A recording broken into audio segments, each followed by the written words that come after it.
welcome. In today's video, let's talk in detail about the fourth and the final level of software testing, that is acceptance testing. Acceptance testing is a type of software testing that determines whether a software application meets its intended purpose and satisfies the requirements of its stakeholders. It is a critical step in the software development process that ensures that the software application is ready for deployment and use. Acceptance testing is usually performed after the completion of system testing and before the software application is released for use. The main goal of acceptance testing is to ensure that the software application meets the user's needs and requirements and performs as expected in the real world scenarios. Acceptance testing can be divided into two categories. The first one is user acceptance testing, in short UAT, and the second one is business acceptance testing, in short BAT.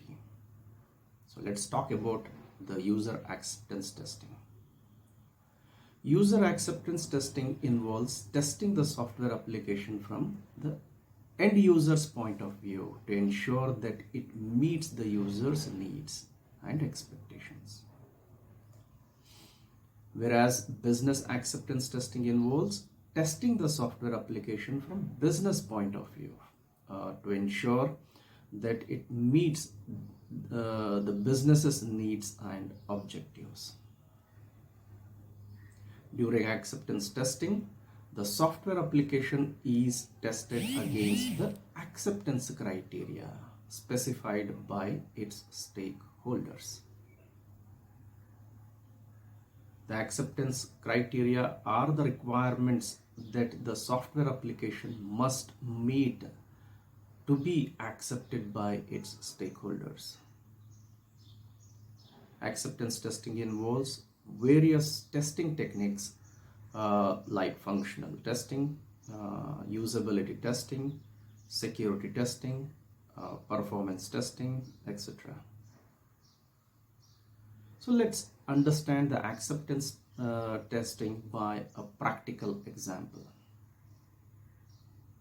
And let me demonstrate it by considering, say, an e-commerce website or application, and say it sells some clothing items. This website is developed and system testing has been completed to ensure that the website is functioning correctly. Now it's the time for acceptance testing.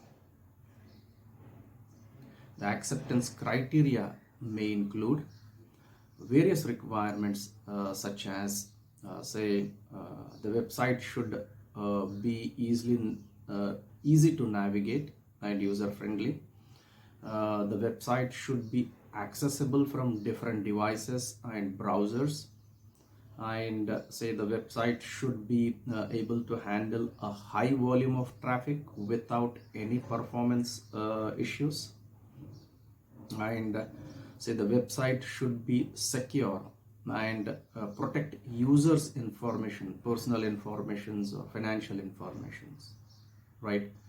And the website should provide accurate product information and pricing, and so on and so forth. So after conducting acceptance testing, the stakeholders will review the results and determine whether the e-commerce website meets their acceptance criteria. If the application meets their acceptance criteria, it will be considered ready for deployment and use.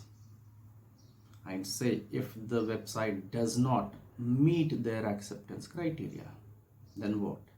It will be sent back to the development team for further improvements and testing. So friends, this is all about the acceptance testing. Thank you for watching. Have a fantastic day and see you in my next video.